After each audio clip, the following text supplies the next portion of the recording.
This is the Home Tech Podcast, the special Monday evening Windows Phone 7 in the Enterprise edition.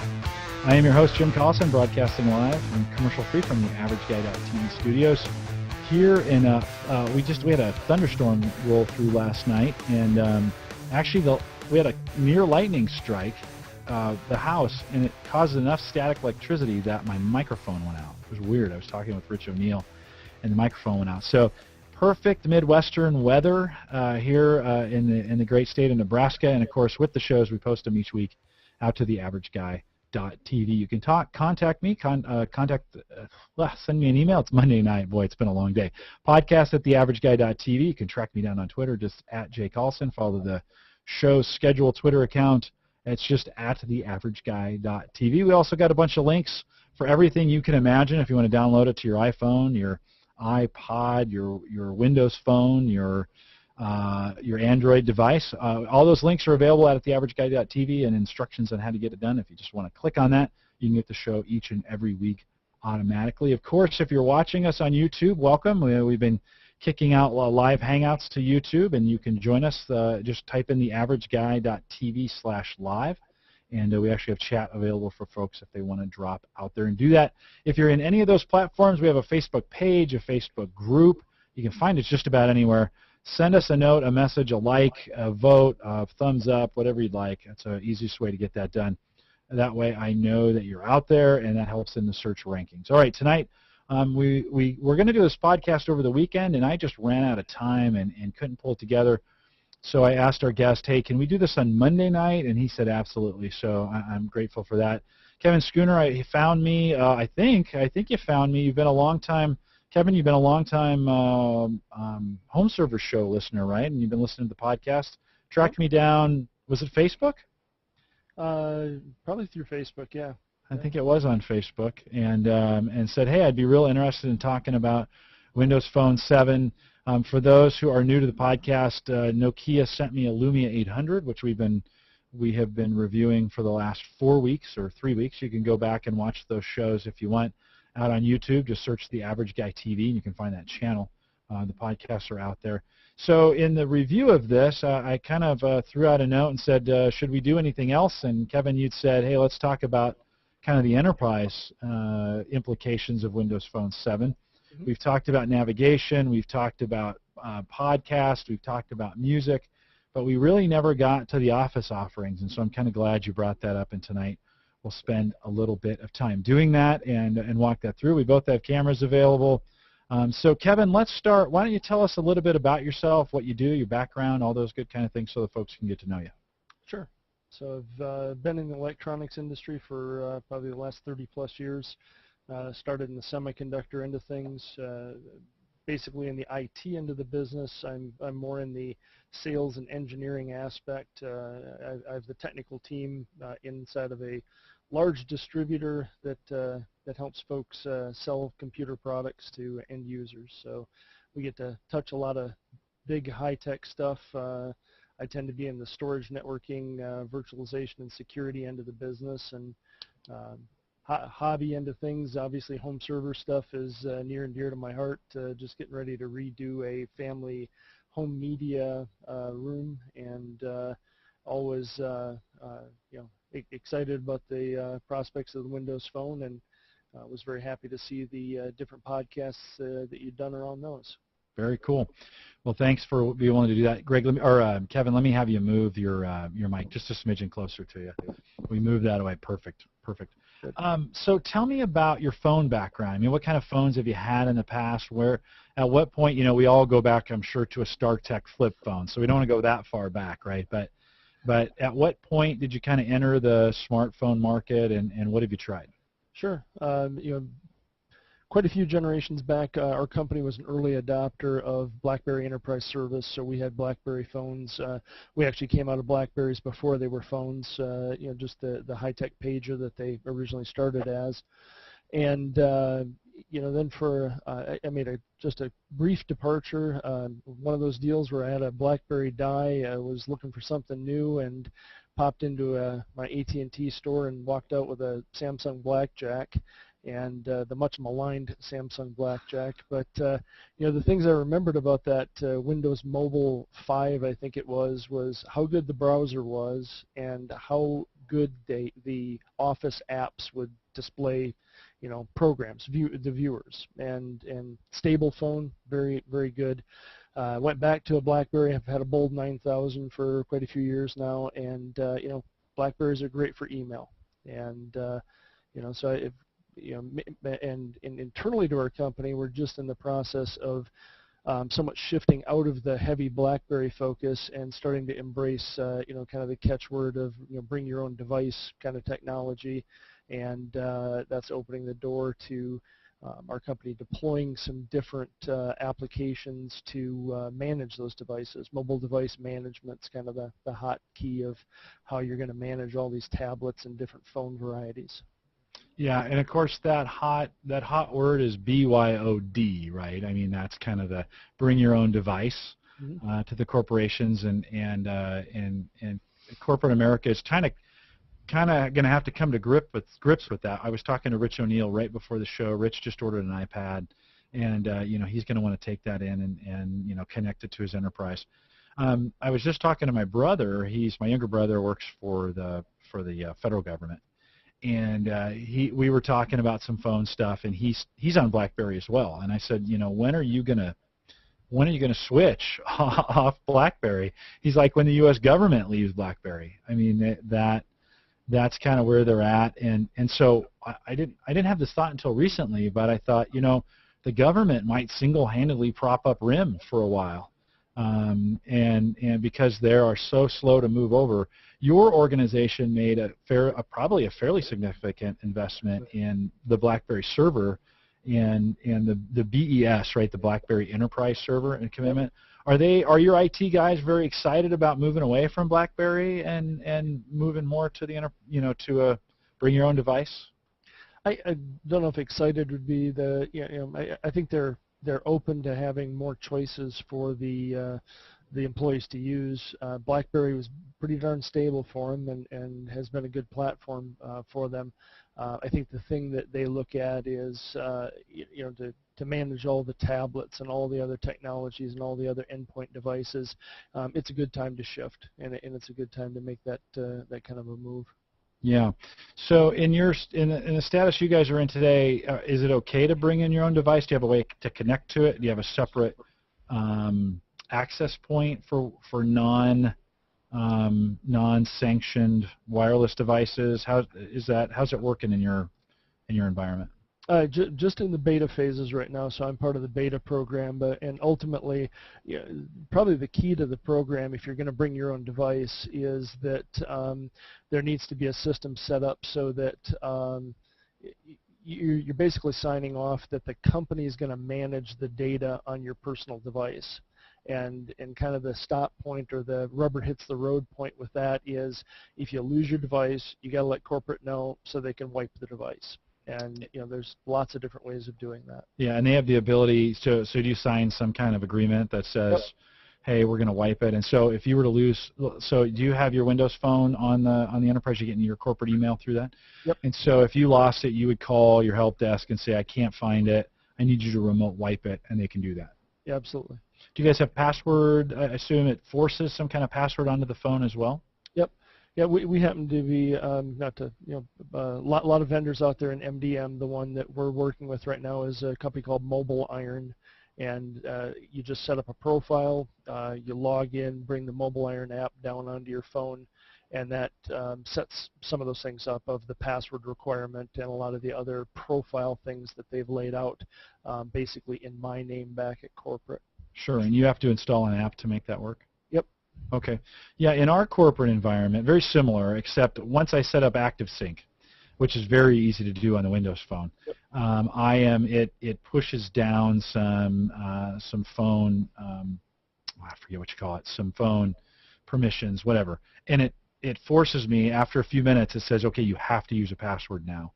And forces me to put a password on there. Right? You can use a PIN up to 5 digits, which is really handy on the phone. That works very, very well. We also have the ability to remote wipe, so that gives me a nice that gives me some nice comfort in knowing that if I did lose the phone, I could just call them and it would wipe it out. There are some features I was noticing when I was in there. There are some Find Your Phone features Yep. in that, and so if you register it, and I don't know if you have to register it or what, but I'm at devices.live.com, and that Nokia Lumia 800 shows up in that set of options that I have there, and there is a Find Your Phone link right there. Just like I can connect to my computers through Live, I can also find my phone. And I imagine, I think I tried that once. It gives you some options, right? You can ring the phone, you can wipe it, you can lock it. Did I get that? Did I get all those right? Yep. No, that's Okay. a lot of things you can do remotely from the phone, and like you say, just the search functions are very good from that point of view. Yeah, Greg in chat says you can wipe it, ring it, and GPS it. So that sounds like a good combo. That's very handy, because I know in the enterprise, well, you don't have to be in the enterprise to lose your phone, but people do, right? Oh, it's nice. And When you mentioned too about doing the active sync with your phone, when I first got my Windows phone was right before our company was quite ready to do the beta function, and I remember reading up on the Windows phone because it's Outlook. I think the wording in the Microsoft manual is, as you're trying to get your email into Outlook, is as a last resort, try plugging in your webmail address. And that's what I've done on this one initially. And for folks out there who have webmail access, it works marvelous on the Windows phone. I no more than hit the webmail address into my phone, put in my password, hit enter. All my emails was syncing up, my contacts synced up, calendar populated. Pretty much one of the best push-pull functions I've ever seen on the webmail running through Outlook Mobile. yeah, that does work well. In fact, I let some folks at work mess with the phone over I give it to them overnight or for a couple days, and say, hey, try this out, give me your impression of it. And I would just go in there and wipe the phone and hand it to them and say, all right, set this up. And they'd go in and get their email set up and do all that very, very easily. So not one of them called me and said, now these are all IT professionals, so it may be a little different, but they were able to get it set up quite easy. So let's talk a little bit about why you think, one of the things you said, you think this is a great business phone. So give me a couple of reasons, some rundown of what you like about it. We talked about email some, and we didn't talk about it all the way, so I want to talk about that some more, because I got some questions along. One of the things, I was a Palm Pre guy, right, from a couple years ago, and they did some really cool things with unified email. And the Windows Phone does not really do that. It really keeps your Outlook account separate and your Yahoo account separate and your Gmail account separate. And I actually appreciate that. I don't want my email unified, because I get a lot of junk in my Yahoo account. I don't want that mixing with my work email. Are you the same way? Looks like you're nodding your head. Yeah. Yep, I've got 3 separate emails running: work email through Outlook, and then 2 personal accounts. And I agree with you. I like having them separate as well. Part of the reason why, I think my thought process of why this is a good business phone is because in our business life, it's a pretty heavily Microsoft-driven environment, and Outlook looks and runs like Outlook, and the fact, I don't know if you've played much with the cutting and pasting function, but I always find myself needing to forward an email to somebody who I haven't gotten into my contacts yet, and the ability to just bring up an email from that person, click on their name, click on copy, swing it over, paste it in, hit send. It just really works more intuitively than I've seen any of the other phones. And not saying other phones can't do that. It's just in my experience, that's been very a popular thing that I do. Yeah. Now, are you comfortable showing your Outlook email? Is that something that's okay? Yeah. As you go into that, and yours might be a little brighter. Let me bring you into focus. It'll take a second. Okay, so if you've used OA, which is Outlook Web Access, I think you'll find this on the phone to be very, very similar. in their style. So if you are, I think they're very much the same. And I guess I say that because they both try and group emails together in logical, all the responses and what you get back are all grouped into one. So if you have I guess it's called conversation mode. Yep. Conversation. And yeah, and so that's the thing. Anything else in there that you might see that's different that you may not see in a regular email, or how do you like to use it? Well, big things I do. I love the conversation mode as well, and the big thing you find with Windows Phone is the kind of the sliding back and forth. So I can have all email up, or I can drag it across and just do unread, or I can drag it across and just see urgent. So from a daily work point of view, I find that to be real powerful of not having to search through. Sometimes some people don't like the conversation mode just because it's not timeline as they're maybe used to it. But when you can flip through that quickly to unreads and urgents and things from that point of view, that works great for me. Yeah, you don't find that gets a little messy? I have been. It does take a little getting used to for me. A little bit, yeah. It and that's where I'm thinking too.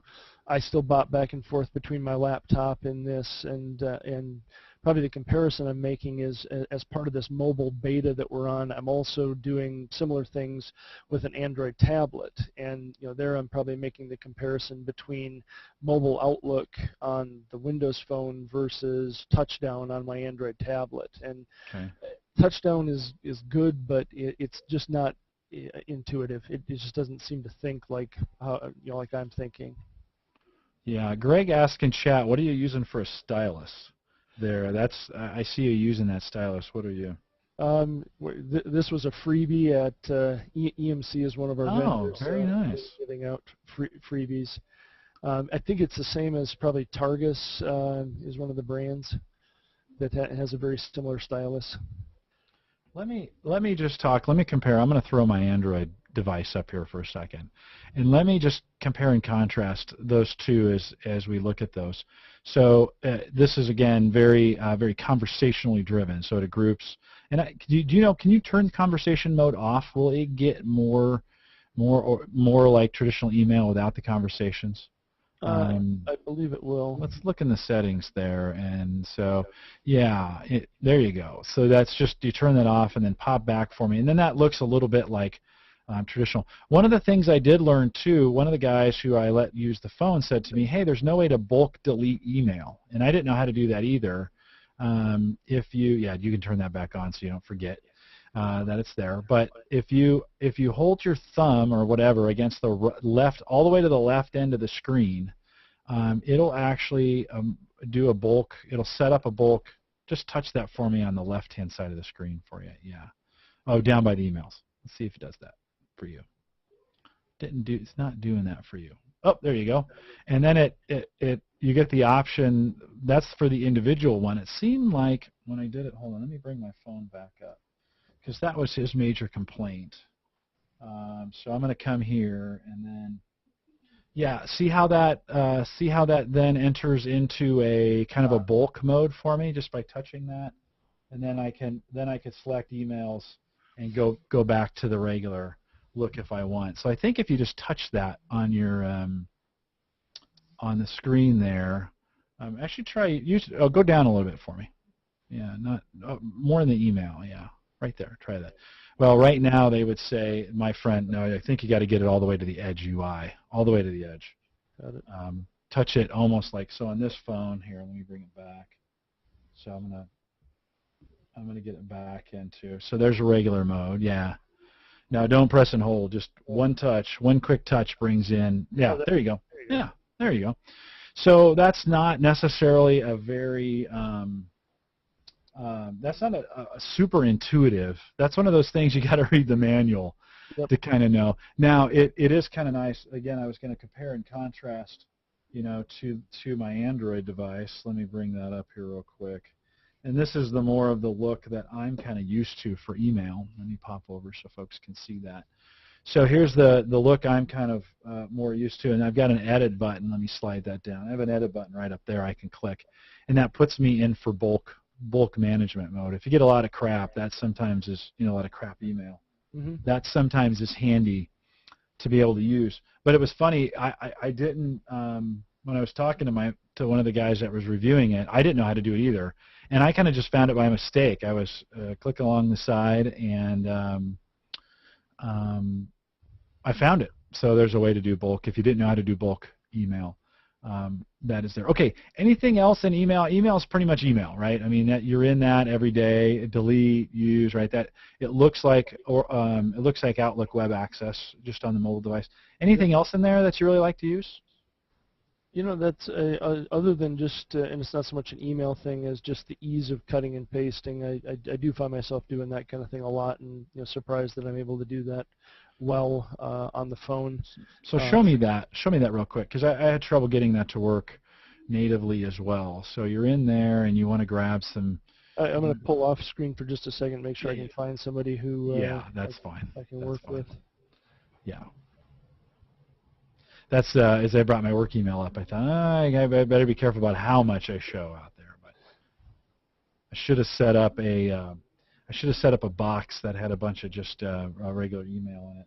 While you're doing that, let me flip over. I can go to my Yahoo email, so or to my Google email. That is a similar look. That's probably what. So while this is Google, in fact, Tim, there you are. Tim's watching. I don't think he's watching tonight, but.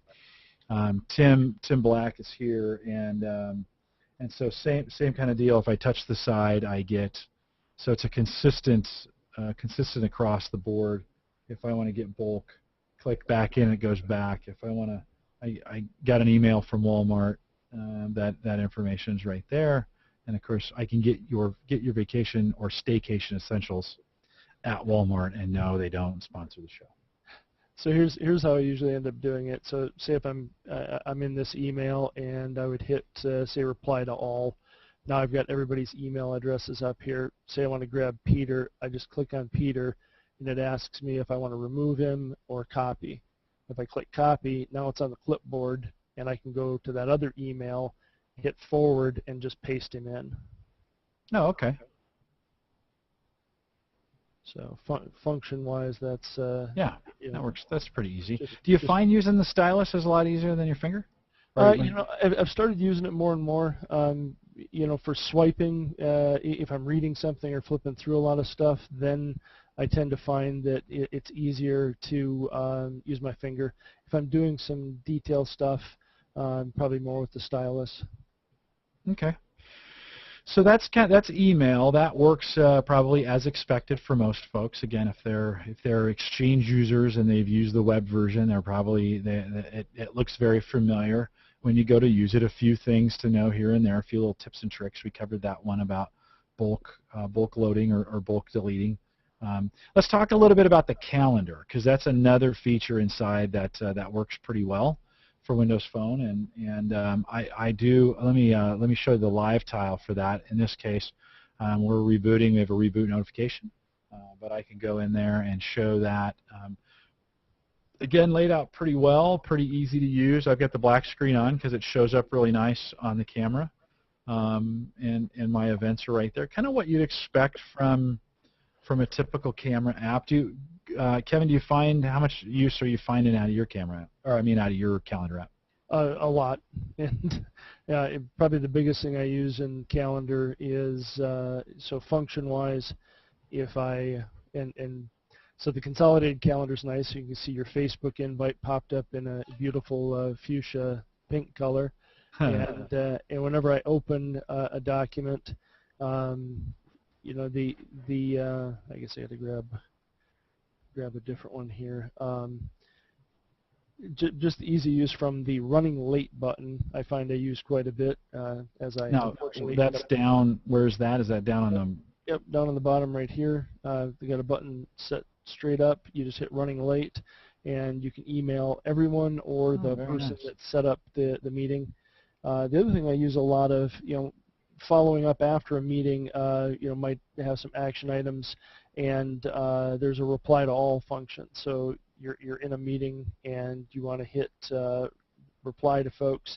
You can reply to all, propose a new time. So I back to my old BlackBerry, that was one of the things that bothered me was in the calendar there was really no reply function there. You couldn't just send an email back to everybody else on the call. So that's probably my biggest ones there. And like all the better smartphones now, you can merge together multiple calendars and color code everything. Mm-hmm. Once again, with this one, the late functions, the reply to alls, those are just some of the more functions that I probably use out of them. Yeah, I like that running late. I need to use that probably a lot more in there. I wonder if that's available on Android. I haven't. Let me. Now, like you'd expect on the calendar, you mentioned it. Any account that you have linked to the phone. So if you've set up, one of the things I didn't show before is when I go into Mail and I want to set up a new account, I can. Oops, I clicked the wrong thing. One sec. We'll go back.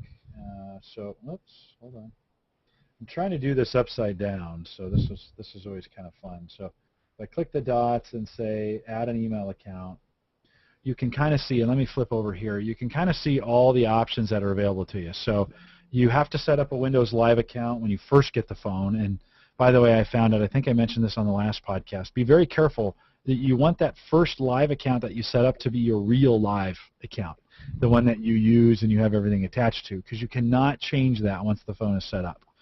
Once it's in, it is in, and you got to wipe the phone if you want to do that differently. So set that one up.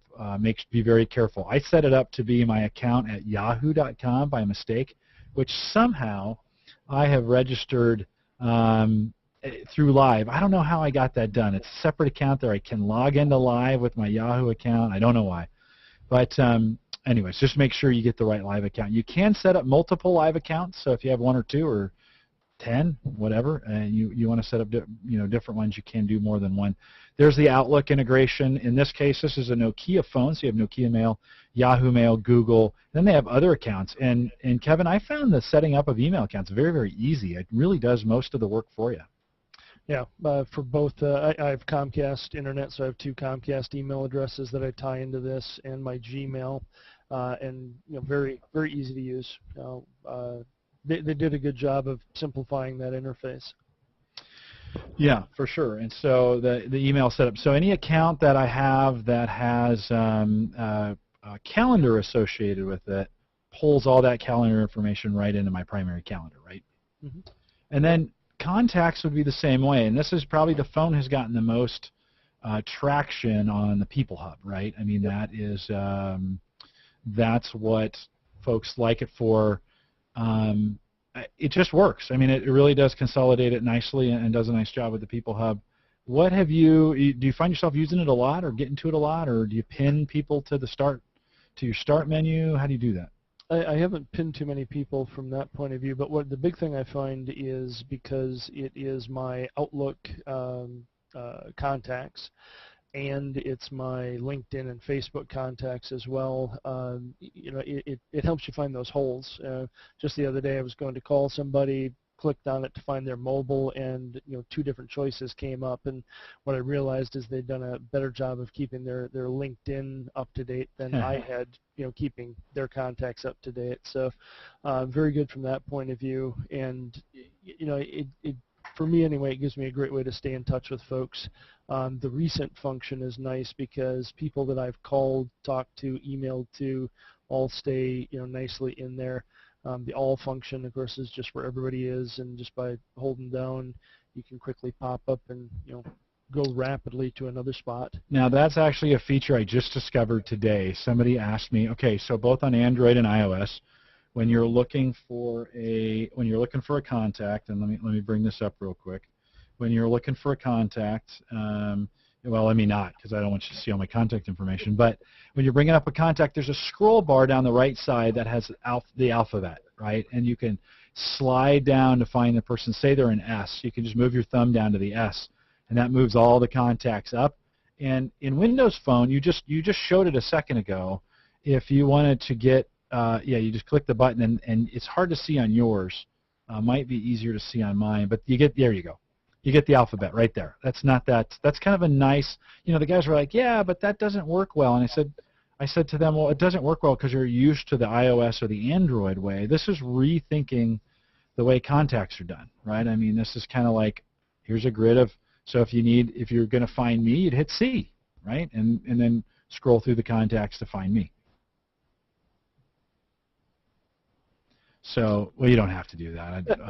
I was just as an example. So, anything else that you find really, really helpful in the people hub? I mean, I know it's nice that it unifies all their information together. Yeah, you got to be careful with that because you don't want to show phone numbers and such. But because I know you go to a contact, everything's right there. You can just do anything. And that's the platforms are getting very similar. They're all getting that way. All the customer contacts right there.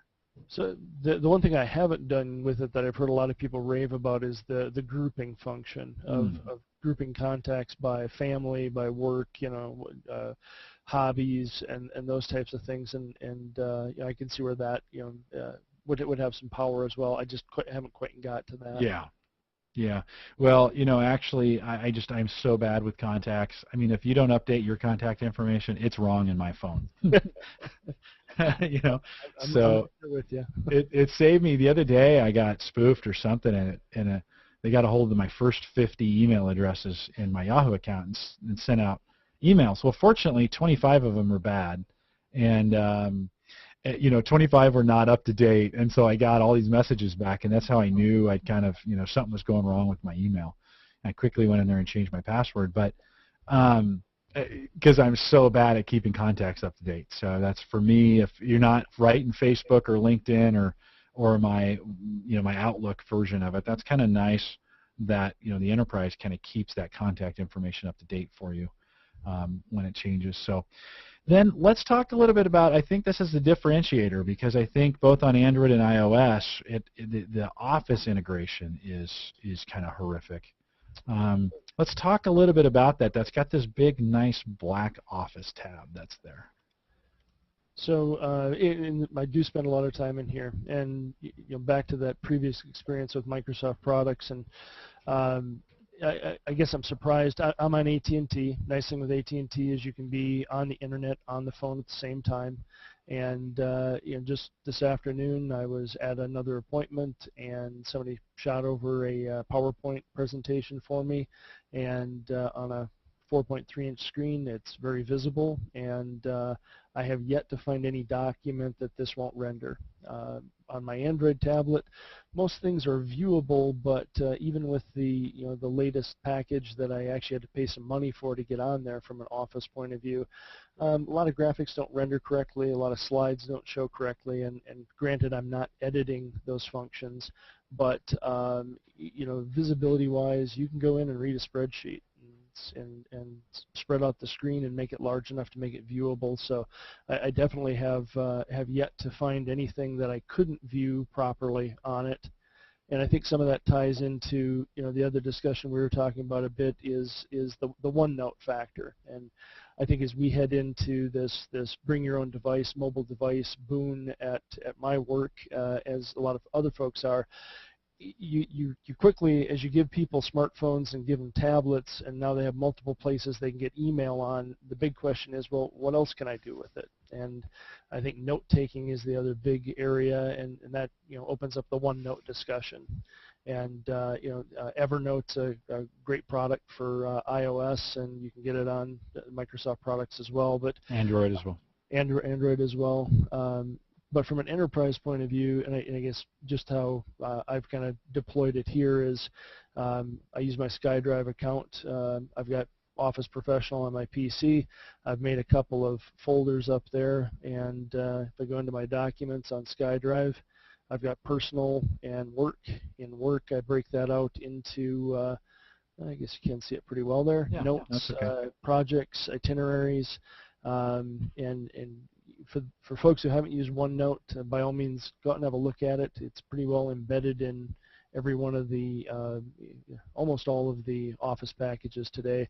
But if I go into Notes, I can set up pages prior to this. I was just doing a little experimenting as I'm still kind of in the beta phase with this, but You can put in check boxes so that as you finish tasks, you can check them off. This little icon illustrates that I put in an audio clip there, so I happen to be sitting in a meeting, turn the phone on to do a little recording, and let it capture that. This was me just taking a picture using the camera in the phone. The one thing you'll see that a lot of people are kind of upset about is OneNote Mobile for all three platforms, Windows Phone, Android, and the iPhone. As far as I can tell, you can't ink on any of those yet. And a lot of people with tablets like the idea of being able to draw right on the tablet and have it capture, and it sounds like that's something that's coming in the future. But I did just do a little doodling, and if you have a draw package that saves it as a JPEG, it'll save as a picture, and then you can pop it in. That's some awesome artwork that you got there, Kevin. It's beautiful. It took me a lot of time to get that done. Very good. The other thing I stumbled onto is, ultimately my hope and what I'm working with IT on is for us to use OneNote as our main note-taking package. OneNote gives you the ability to share notebooks, share pages, but also in this case, if I had taken these notes and just wanted to send it to someone else by hitting the email button on the bottom here, it saves that page as a file, lets me choose which email client, and I can go ahead and send that.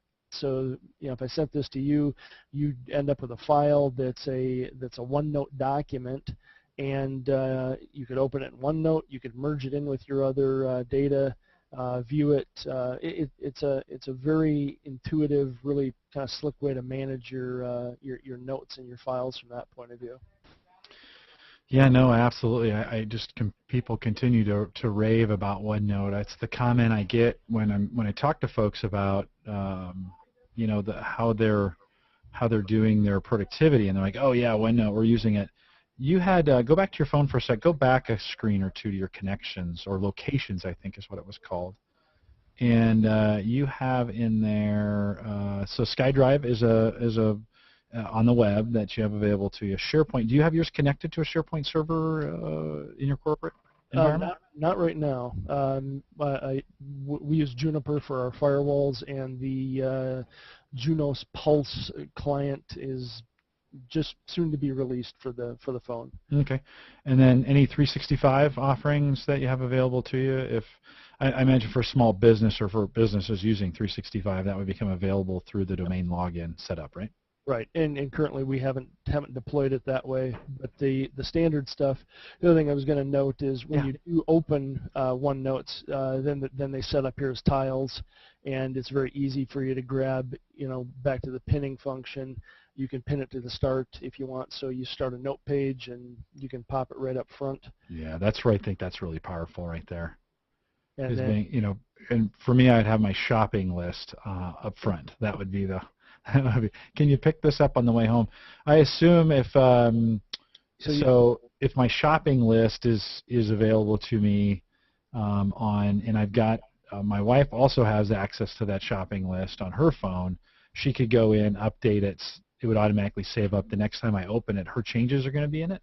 Yes. Okay. So my Father's Day, the request for Father's Day shopping, I just sat down with the Sunday paper and took pictures of things I wanted and popped them in here. Very good. And that's a good change. If you hit the Microsoft Office site, they make a big point of talking about the differences between OneNote 2007 and OneNote 2010. And 7, the issue with 7 was that it was last in. Last in was the final copy. So if you and I were editing the same document, you could write over my changes and I would never know it if you were the last one out. 2010 identifies the person doing the editing. So if we brought this up on my PC right now in full-blown OneNote and looked at the workbook, much like Google Docs, it will go through and tell you exactly who edited which items and who made which changes to it. Okay. One of the things that I'm horribly addicted to, and we use it all the time. In fact, you and I used it tonight. We should have used OneNote, to be honest with you, for our show notes. But I am so hooked on Google Docs and the automatic update real-time sharing capabilities that exist inside of Google Docs. Whenever I ask anybody, when's that coming for OneNote, I kind of get crickets. Have you heard? I mean, I know there's the ability to update and such, but I don't think you can do it you can't collaborate in real time in OneNote. We haven't tried yet, but I'll have to give you a future update here because I do have a new project starting that we just got. I just set up a new SharePoint environment for it, and we're all going to use OneNote as the note-taking function there. So I don't know that you can collaborate from that point of view, and that's where some of the kind of the other questions come in from my. There is a distinct difference between OneNote Mobile that's on these devices and then full-blown OneNote. And I think the whole inking thing and some of the other feature things, if you remember back to when 2007 Office first came out, it was right when we started to see some of the slate-style tablets that looked like a tablet, but it was really a PC, and Microsoft was demonstrating it from that point of view. So I think people had an expectation that the mobile OneNote would be a little bit more powerful than it is. But for entering data, it works out quite well. Yeah, just giving an example of what we used to use it for the show notes for the home server show. Maybe I should say I used to, and I was trying to move both Dave and John onto this idea of having shared show notes. Well, of course, as we moved towards Google Docs, that just became during the middle of the podcast when we can in real time update the document. Now I get the fact that Google Docs are not as nice of a formatting is not as nice. Some cross-platform availability is not as nice. But when you're talking about being able to in real time just share documents, especially in a podcast scenario, or when I produce the show over the weekends, Andrew and I sometimes collaborate on stuff that way. Really is a game changer. And so I think if I were to say one thing to Microsoft, I would say, hey, look, let's get some real-time collaboration going in OneNote, and so I know there's some issues with that, but let's get that done, because if that's done, I'm on OneNote all the way. I'm done and moved over. No, I think you're right. There's a lot of folks are using Google Docs. Very, very positive experience from that point of view, and Microsoft's come a long ways with this. At the end of the day, I think in terms of my company's a little conservative, and I always tend to think in terms of what I think they will adopt. And they're probably not in a mode of adopting Google Docs, but yeah, no, that's been the hard sell. I don't use it on a corporate level. I only use it for the podcasts, and so I'd love to be able to use it for some collaboration, but we're not allowed to use it either, and for good reason. I'm okay with that. They're all the right reasons, but it is for what we do with the podcast and with the variety of folks. John's in Montreal, Dave's out in Wisconsin for now. Andrew's in Melbourne, Australia. I've got hosts all over the country, in Home Tech here. We have a variety of folks that are on, and it just makes doing the show notes that for whatever reason the Google Doc has worked. Well, let me break in real quick, and we have quite a few viewers watching on YouTube. I want to welcome them to just a special edition of the Home Tech podcast.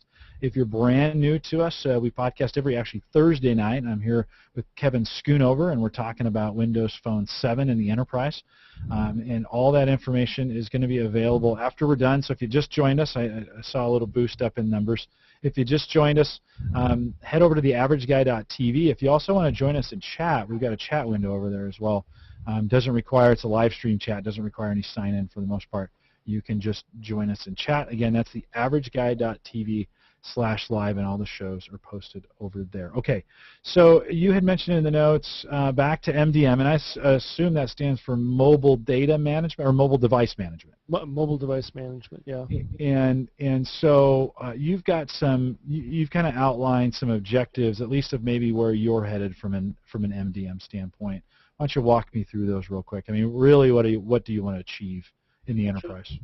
Yeah, I think we're trying to really optimize collaboration, and like I said, whenever you're adopting devices like this, the instant thing is getting email to everybody, and when users get a smartphone and email is readily available and easily accessed, and then they get a tablet and same thing, then their next question is, well, what else can I do with these things? And the note-taking thing kind of falls into OneNote, and between the SharePoint integration, which I'm kind of excited to try the SharePoint functionality on the phone here as well, and see what kind of things I can do with that. I'm just more and more amazed with the amount of stuff I can do with the phone that I won't say precludes a tablet, but other than the bigger screen, there's not a lot of functionality that I can't do on the phone itself. Other things moving forward is there is momentum in the enterprise private and public sector for what's being referred to as private app stores, and it's kind of one of the next big things I see in the mobile device function is internally now I have to log in through a VPN onto our system to approve expense reports and do a lot of other HR and finance and different internal company functions. Saw a great demo recently from a company who specializes in writing these applications of, instead of me having to pop out my laptop and do that kind of access, what if I had an app on my phone that would allow me to connect directly to our systems, view open expense reports, view open job requisitions, approve, deny. There's a lot of efficiencies. Timesheet applications. Absolutely. Yeah. Yep. Okay. Anything else along those lines that you're hoping to achieve from an MDM standpoint, or what you're hoping to get an ROI on as you go forward? That's probably the biggest ones is we're like any big company, it's trying to be more productive per person, and I think we've got a lot of great tools out there now. It's a matter of how do we let people use the tools but yet keep the company data safe and secure. So that's right. It's nice to give them the ability to have access to the data, but we've got to be very careful to make sure that it stays protected. Right. Okay, so we've talked about what you like. What's missing at this point? What's on the list of things that you're like, oh, I wish it had? Let me prime the pump. Remote desktop, right? I wish it had some remote desktop capabilities. I have this Lumia 800. The 900 is much larger. I'm a guy that believes that size matters. And so I'm a big screen guy. I like the big screen. The 800's not a phone I would choose. I would go with the bigger 900. What's the screen size that you have there? 4.3. Okay, so you've got the Lumia 900 size. What is that again? 4.3-inch screen. On the 900. What's the model of the phone? Oh, a Lumia 900. Oh, that is the 900. Yeah, oh, this awesome. is the 900. Good. It's the white Stormtrooper. Nice. Okay. Well, that's good. Nokia will appreciate that in the podcast. I hadn't asked you that in advance. So, and so I would favor the larger screen, especially for remote desktop. What kind of things have you found that you're missing? So, and once again, not that I do it a lot, but in previous versions of Windows phones, I always had really good luck with things like WebEx and secure meeting, some of the online meeting formats. Once again, I travel a lot for work, and it's quite frequent that I do pop on a WebEx broadcast. So far, I haven't been able to get secure meeting or WebEx to work with the browser, and those kind of technologies are very browser related. I've got open tickets with both those companies, and it's definitely something that no pushback on supporting it. I think it's a question of when they'll be supporting it from that point of view. But that's probably my biggest ones. You hit the remote desktop is probably one of my other deals.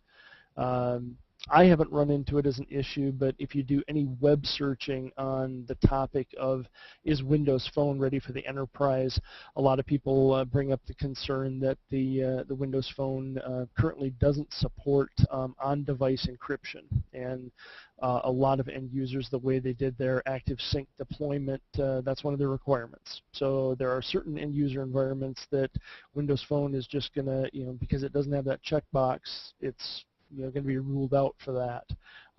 It sounds like they've made, between 7 and 7.5, they made a lot of changes in the way they did active sync, and it sounds like from 7.5 to 8, if they don't have on-device encryption, I'm sure they'll be awfully close to it.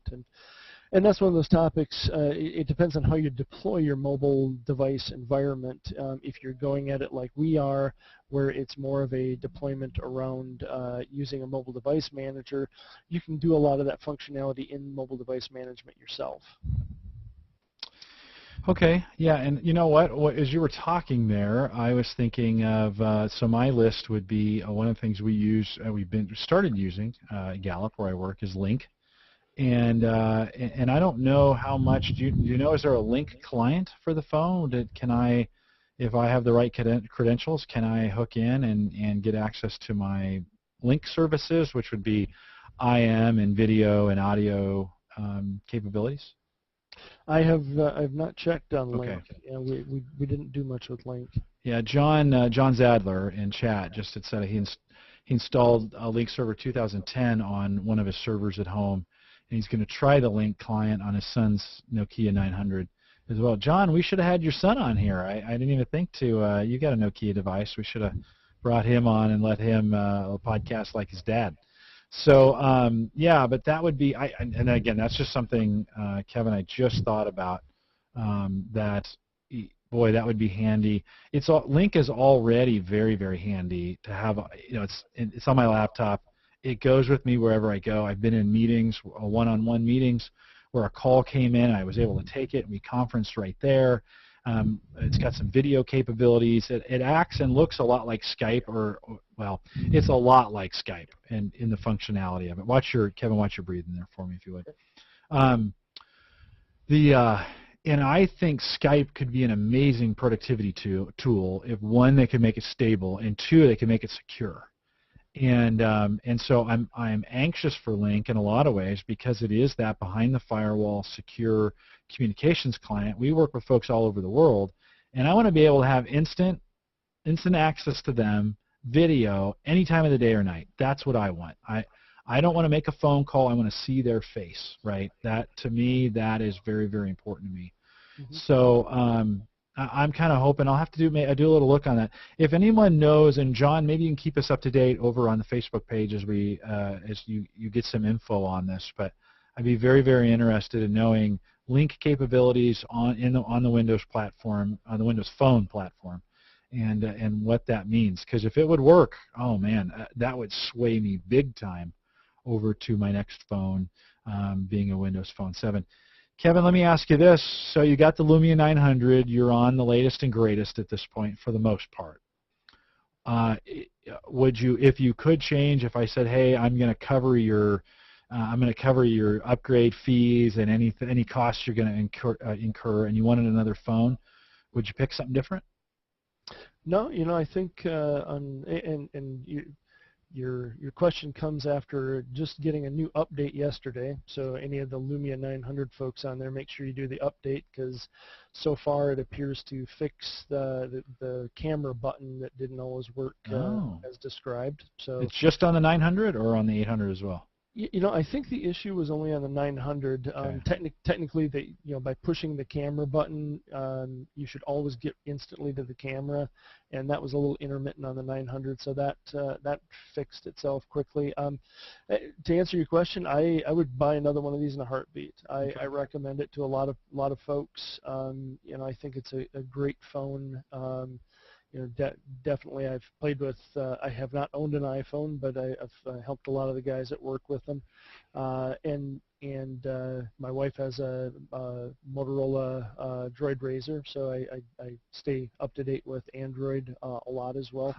So yeah. I'm very, very, very impressed with all the good technology out there. But yeah, I definitely stick in the Windows camp, and looking forward to seeing what they're going to do on the next version. Well, we've got some great Windows Phone correspondence here at the Average Guy Network with guys covering Windows Phones. Kevin, you've just added yourself to the list of guys that we'll go to when we talk Windows Phone and stuff. This will certainly not be the last Windows Phone podcast that will be available from the Average Guy Network. We are in a couple weeks. Next weekend's Father's Day, and so I think I'm just going to avoid, although we would all gladly podcast on Father's Day, I don't think that would be appreciated by the gals. And so we'll take next weekend off. We do have a podcast coming up that I hope to get as many folks involved with, maybe the weekend after, although I think I might be out of town. We'll figure it out, and that's the future of Windows Phone. So I'm going to put a general casting call out to anybody who might want to put some input onto what they think the Windows Phone is, and not just don't be spouting a bunch of crap. We actually want you to have an opinion about where you think Windows Phone is going. I'm sure we'll have some folks who say it's done. I think we'll have some folks that say it's got a bright future, and that'll come up in a couple weeks. You can, if you want to join that, you can do it a couple different ways. Send me an email, podcast@theaverageguy.tv. It's right there on the bottom of the. Let's see, it's right there on the bottom of the screen, right there. You can log into Facebook, and so we have a Facebook page and a Facebook group, and you can contact me that way. Just say, hey, Jim, I'm interested in doing this. You need to have a decent phone and a camera. Kevin, it got a little dark on you as the as the evening progressed. We had good light an hour ago when we started, and the lights kind of went down on you. But you need a camera, a good camera, and a good mic like Kevin has to be able to pull that off. Or you can, those are the best ways: Facebook or an email. Kevin, I was going to say, you were talking about the phones in your house. Of course, I have an Android Samsung Galaxy S2. I kind of went with the raw horsepower and have enjoyed Android. Of course, Nokia was kind enough, and thanks Hannah and team over at Nokia. This will be the last podcast that we do with the Nokia Lumia 800. I'll pull the SIM card out tonight. It'll get loaded back up in the box and go back to Nokia via DHL. And so I appreciate Nokia giving me the opportunity to review it. I'd like to review a 900 if they're listening to the podcast. I doubt they've made it all the way to the end though, but it'd be nice to get the 900. We can talk some more about that. And my wife has an iPhone, so we have all three of the major phones in our house, and I feel comfortable knowing that I've worked on all of them, and I have a fairly good idea of what they all can say and do. So yeah, Greg says don't do it, Jim. Unfortunately, they'll charge me about $600 if I don't send that phone back. So away it goes tomorrow. Well, Kevin, I do appreciate you being willing to kind of jump in. It's kind of scary to just jump in a podcast and say, yeah, I'll do that. You didn't know me. You've listened to the podcast, so you knew me. And so I will say thanks for doing that, and I'm sure hopefully you'll be able to join us again. Would you come back on if we asked you to? Oh, absolutely. Be happy to. Awesome. Good to have you. And as it gets darker there up in middle Michigan, Minnesota. Minnesota. We appreciate you being on the show. I'll remind folks again, if they want to contact the show, send an email, podcast@theaverageguy.tv.